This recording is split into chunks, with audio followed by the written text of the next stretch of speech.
अस्सलाम वालेकुम। आप देख रहे हैं पाकिस्तान एट 7 और मैं हूं नाजिया अशर। सबसे पहले एक नजर डालेंगे आज की टॉप स्टोरीज पर।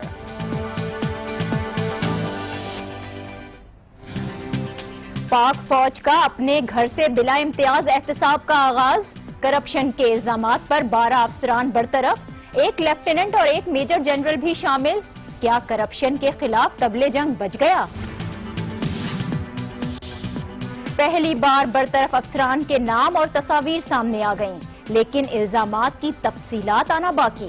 पाक फौज की तशहीरी हिकमत अमली का मकसद क्या है? और दामन साफ है, माजी में भी इंतकामी एहतसाब से सुर्खरू हुए, आइंदा भी कामयाब होंगे। बिला इम्तियाज एहतसाब के नारों पर वजीर आजम का जवाब आ गया।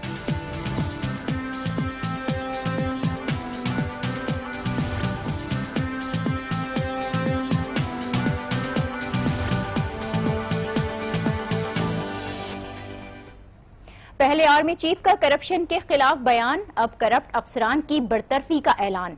पाक फौज ने अपने घर से ही एहतसाब का आगाज कर दिया। पाक फौज ने करप्शन के इल्जाम में अपने 12 अफसरान को बरतरफ कर दिया है, जिसे पाकिस्तानी तारीख की सबसे बड़ी खबर भी कहा जाता रहा आज दिन भर, क्योंकि माजी में कभी करप्शन के इल्जाम में पाक फौज में इतने बड़े पैमाने पर बरतरफियां नहीं की गईं।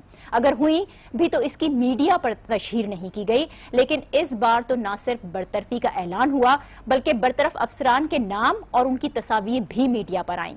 इन अफसरान की लिस्ट पर नजर डालें तो इसमें एक लेफ्टिनेंट जनरल, एक मेजर जनरल, 5 ब्रिगेडियर्स, एक कर्नल और 3 लेफ्टिनेंट कर्नल शामिल हैं। यानी एहतसाब का आगाज टॉप लेवल से हुआ है। बरतरफ होने वालों में लेफ्टिनेंट जनरल उबैदुल्ला खटक और मेजर जनरल एजाज शाहिद के नाम भी सामने आ रहे हैं।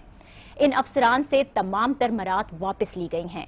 इस फैसले के बाद लगता यूं है कि दहशतगर्दी के बाद अब पाक फौज ने करप्शन के खिलाफ जंग का बाकायदा आगाज किया है, क्योंकि दहशतगर्दी के ताने बाने कहीं ना कहीं जाकर करप्शन से जरूर मिलते हैं। और आर्मी चीफ अपने हालिया बयान में वाजे भी कर चुके हैं कि करप्शन के खात्मे तक मुल्क में इस्तेहकाम मुमकिन नहीं है। आज की ये इंतहाई अहम डेवलपमेंट के बाद सवाल ये भी है कि अब इस जंग का दायरा कार कहां तक वसी होगा। क्या इस बड़े फैसले के बाद बड़े बड़े सियासतदानों की बारी है? और क्या अब पानामा लीक्स का हंगामा हुकूमत के गले पड़ सकता है?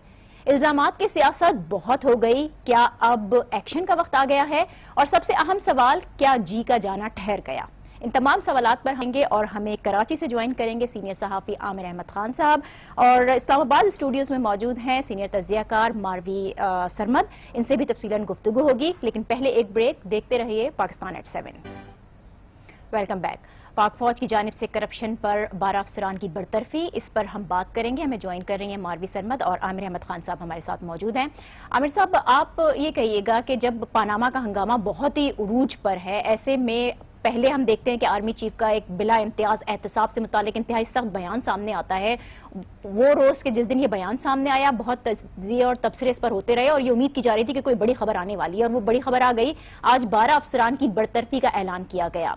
पाक फौज का ये इकदाम कितना अहम है मौजूदा सूरत हाल में? क्या पाक फौज कोई पैगाम देना चाहती है, और अगर देना चाहती है तो फिर ये पैगाम किसके लिए है? नाजिया, बिल्कुल ये पैगाम देना चाहती है, और ये खालिसतन मेरी राय में एक सियासी नौयत का पैगाम है। और उसकी वजह इस फैसले को आम करने के, ये जो भी इनके अंदर अमल चल रहा था इस फैसले तक पहुंचने का, उसको आम करने की टाइमिंग है। लेकिन नाजिया, ये तो हो नहीं सकता ना कि एक दिन पाकिस्तान के आर्मी के सरबराह को पता चला कि उनके चंद अफसरान करप्शन में मुलविस पाए गए हैं, तो उन्होंने फौरन ही फैसला कर दिया और उनको बाहर निकाल दिया। ये बहुत लंबा अमल होता है, जिसमें पहले काबिल तफ्तीश अफसरान की निशानदेही करनी होती है, उसके बाद वो तफ्तीश का अपना अमल जो है वो बहुत लंबा होता है। और फिर ये भी नहीं कि जिस दिन फैसला हो गया, ये कोई सुप्रीम कोर्ट या ये कोई उस तरह की अदालत, सिविलियन अदालत तो है नहीं कि जिस दिन फैसला हुआ उसी दिन मीडिया भी सारा वहां पर मौजूद है और उसी दिन बाहर आ गया। हम बिल्कुल नहीं जानते कि ये फैसला कब से हुआ है, कब से उनके पास पड़ा हुआ है।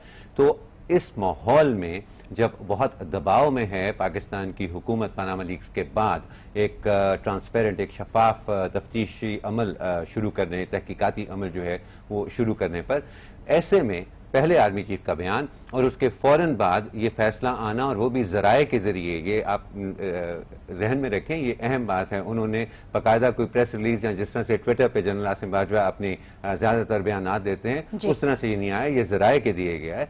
तो इसकी टाइमिंग, जिस तरह से इस बात को मीडिया के जरिए अवाम तक पहुंचाया गया है, वो सारे इसी तरफ इशारा कर रहे हैं कि खालिसतन एक पैगाम है, बहुत अहम पैगाम है, सियासी नौयत का पैगाम है, और इशारा ये है कि अब एहतसाब के बारे में सबको जरा संजीदगी से सोचना चाहिए। बिल्कुल सियासी पैगाम आप इसको कह रहे हैं। मारवी, फौज करप्शन पर 12 अफसरान की ये बरतरफी पहली मिसाल तो कायम कर दी गई है, एहतसाब का आगाज हो गया है, जिसकी हमने देखा कि बहुत बड़े पैमाने पर तशहीर भी हुई है, तस्वीर सामने आ गई।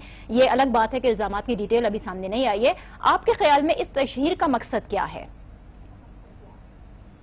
बहुत बहुत शुक्रिया नाजिया। एक्चुअली मैं आमिर साहब से एग्री करूंगी। ये जो तथहीर का अमल है, ये आर्मी जैसी डिसिप्लिन इंस्टीट्यूशन में ये मुमकिन नहीं है कि पहले से जारी ना हो।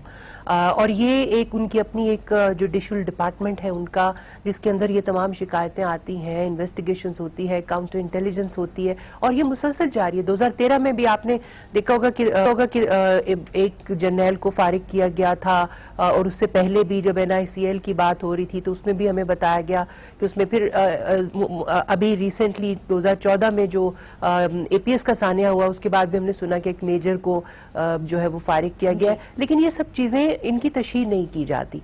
अब ये इस वक्त मौका ऐसा था कि उसकी तशहीर मैं समझती हूँ इसलिए की गई क्योंकि जो इस वक्त माहौल चल रहा है उसमें एक सेंस ऑफ एंटाइटलमेंट के साथ सियासतदान जो है वो करप्शन और के केसेस में मुलव्वस है, और उसके बाद उसके ऊपर कुछ पेशरफ्त भी होती हुई नजर नहीं आ रही। तो मैं समझती हूँ जो 2 दिन पहले आर्मी चीफ ने एक बयान दिया था, वो भी इसी हवाले से था। अगरचे वो अपनी फॉर्मेशन कमांडर से बात कर रहे थे और उनकी अपनी एक तकरीब थी जिसका कोई पब्लिक उस तरह से पॉलिटिकल एंगल नहीं था, लेकिन उसमें उन्होंने ये पॉलिटिकल एंगल के साथ एक तकरीर की और मैसेज ये जाना चाह रहा था कि अब जो इसका अमल है अकाउंटेबिलिटी का, एहतसाब का, इसको शुरू होना होगा क्योंकि अवाम भी ये चाहते हैं। और देखिए ये नाजिया बात ये है कि हम जो सिविलियन सुप्रीमेसी की बात करने वाले लोग हैं, हम लाख कहते रहे सिविलियन सुप्रीमेसी होनी चाहिए, मगर ये उस वक्त तक हो नहीं पाएगी जब तक सिविलियन साइड जो पॉलिटिकल साइड है वो डेमोक्रेसी के लिए कमिटेड नहीं होगी। बिल्कुल आप जिस तरह से कह रहे हैं कि प्रोसेस, इस किस्म मारवी जिस तरह आपने कहा ना कि एक चल रहा था, ये एकदम से नहीं हुआ है, लेकिन इस मर्तबा ये हुआ है कि बरतरफ अफसरान के नाम और तस्वीर जरूर जारी किए गए। क्या ये बेहतर नहीं होता अगर एक मैसेज ही देना था, पैगाम ही देना था कि इन अफसरान के जो इल्जामात थे उनकी भी तफसीलात से आगाह किया जाता? जी ये भी है, और दूसरी बात यह है कि मैं तो इसमें ये कहूंगी कि साफ छुपते भी नहीं, सामने आते भी नहीं। वो व्हाट्सएप के ऊपर फॉरवर्डेड एज रिसीव करके मैसेज तो चला दिया, कल से चल रहा था वो मैसेज, मगर वो अभी तक मुझे तो आपको पता है ट्वीट्स का इंतजार रहता है उधर से। अब उधर से कोई ट्वीट ही नहीं आ पा रही है, और आपने जवाब भी बहुत दिए हैं, ट्वीट्स आने से पहले दिए हैं।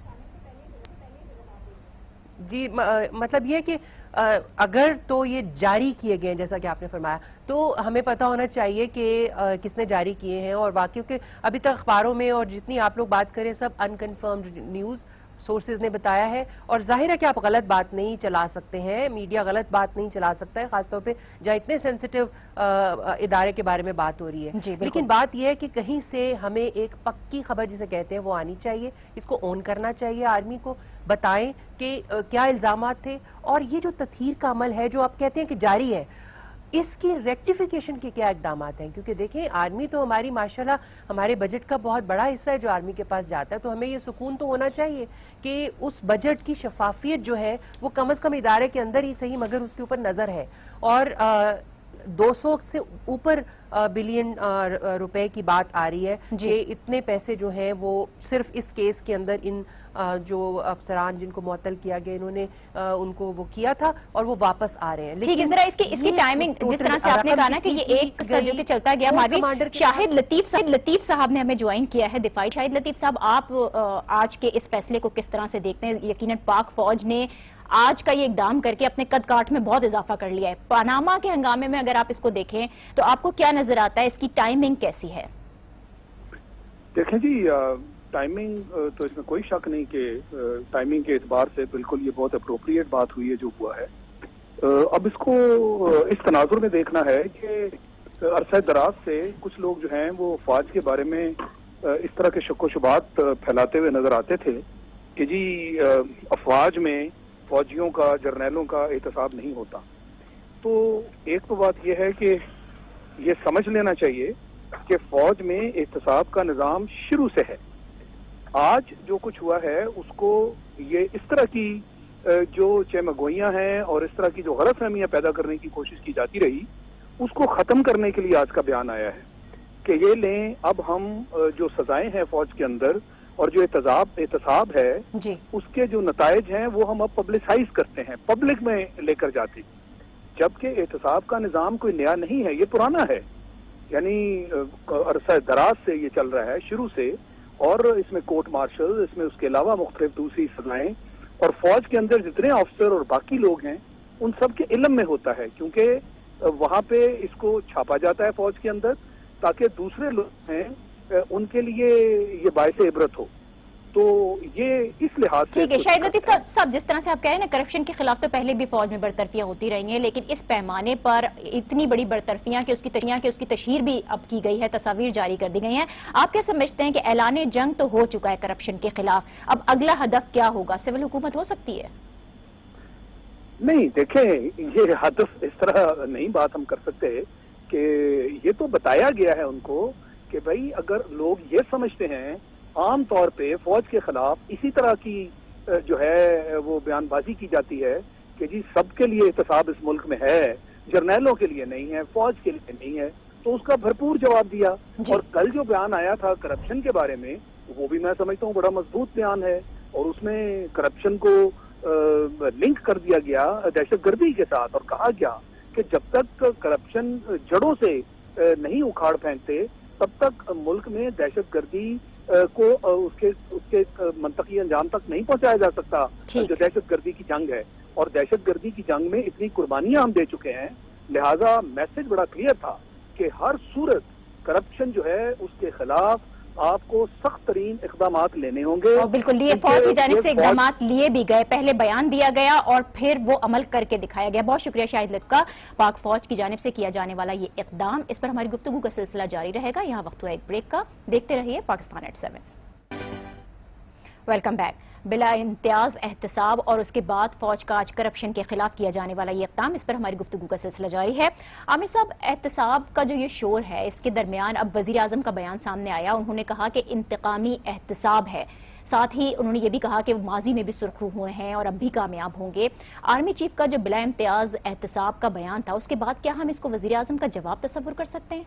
देखिए, वज़ीर आज़म का जवाब मैं इसको नहीं तस्वर कर सकता, क्योंकि वज़ीर आज़म इस वक्त एक दिफाई मोड में हैं। वो बहुत डिफेंसिव हुए हैं पनामा लीक्स की वजह से, इसलिए उनका जो भी इस बारे में बयान आता है उसमें आपको वाज़ेह झलक नज़र आती है कि वो अपना दिफा करने की कोशिश कर रहे हैं। लेकिन आपके बात का नाजिया जवाब, एक जो शाहिद लतीफ़ साहब ने पहले बात की थी कि जो फौज के बारे में बदगुमानियाँ यहाँ पे फैलाने की कोशिश की गई है कि जर्नैल एहतसाबी अमल से बालातर हैं, उसका भरपूर जवाब दिया गया। मैं उससे थोड़ा सा इख्तलाफ करना चाहूँगा। इसको मैं हरगिज़ भरपूर जवाब नहीं समझता हूँ। ये तो अभी फौज की तरफ से जवाब का आगाज़ है, क्योंकि ये मत भूलें कि पिछले 50 बरस से पाकिस्तान की फौज हर किस्म के कारोबार में, सीमेंट फैक्ट्रियों से लेकर हाउसिंग सोसाइटीज तक अरबों खरबों के कारोबार जो है वो कर रही है, जो किसी भी किस्म की पब्लिक स्क्रूटनी से मुस्तस्ना है। उसके साथ साथ हमें यह भी जहन में रखना चाहिए कि ये एक ऐसा मुल्क है जहां पर एक सिविलियन प्राइम मिनिस्टर पर तो गद्दारी का मुकदमा चल सकता है, उसको फांसी की सजा हो सकती है और उसको अपनी जान बचाने के लिए एक सियासी मुआहदा करके मुल्क छोड़ना पड़ता है। लेकिन जब वही गद्दारी का मुकदमा आप एक ऐसे फौजी सरबराह के खिलाफ करना चाहते हैं, साबिक फौजी सरबराह के खिलाफ जिसने खुल्लम खुल्ला फौजी बगावत की थी, तो उसका कोई नतीजा नहीं निकलता। तो आज का जो ऐलान है उसका मतलब ये नहीं है कि फौज ने अपने आप को हर किस्म के शकूक व शुबहात से बालातर कर दिया है, लेकिन ये इशारा जरूर है कि चलो सियासतदानों की तरफ से नहीं तो फौज की तरफ से कम एक पॉलिटिकल विल, एक सियासी अज़्म का उन्होंने इजहार जरूर किया है कि हम ये काम करने को तैयार हैं। आइए तो चलिए आप भी ये शुरू करें, और ये जो इशारा है उसका कोई खातिर खा जवाब और एक आगाज हो। हुकूमतों पर जब भी करप्शन के इल्जाम लगते हैं मारवी, उन्हें जेलों की हवा खाना पड़ती है। मुख्तलिफ जराए से जब ये खबर आई तमाम अफसरान की कि करप्शन का इल्जाम था, एक तो ये कि इल्जामात अभी सामने नहीं आए, और दूसरा ये कि क्या बरतरफी काफी है, क्या जो सजाएं मिल रही हैं या और सजाएं मिलनी चाहिए वो मंजर आम पर नहीं आनी चाहिए? बहुत शुक्रिया जी, बिल्कुल एग्जैक्टली यही बात है। एक तो जो इशारा किया आमिर साहब ने जिस बात की तरफ के जो जिसको हम मिल बस कहते हैं, जो कि मिलिट्री सारी दुनिया की मिलिट्रीज चलाती हैं, मगर जिस तरह से एक जिसे मैंने पहले कहा सेंस ऑफ, एक तो इंटाइटलमेंट है और दूसरा ये है कि एक ऐसी सेंस है कि कोई पकड़ नहीं सकता। एक अनचैलेंज्ड पावर है हमारे यहाँ अस्करी इदारों की, और उसमें कुछ लोग उसका हो सकता है इंडिविजुअल्स फायदा ले रहे हो, लेकिन हम ये देखते हैं कि बहुत किस्म के कारोबार हैं जिसमें आर्मी जो है वो अपना किरदार अदा कर रही है और उन कारोबार में शामिल है। अब ये देखना है कि उनकी शफाफियत कितनी है, शफाफियत देखनी है। बहुत शुक्रिया मैम, है बहुत शुक्रिया आपका मारवी सरमद, आमिर अहमद खान साहब आपका भी बहुत शुक्रिया। पाक फौज ने अपने घर से इसका आगाज किया है और अब हुकूमत और सियासी जमातों की ये जिम्मेदारी बनती है कि वो अपने दरमियान जो करप्ट अनासिर हैं उनको निकाल कर फेंकें। इसी के साथ अब मुझे दीजिए इजाजत, अल्लाह हाफिज।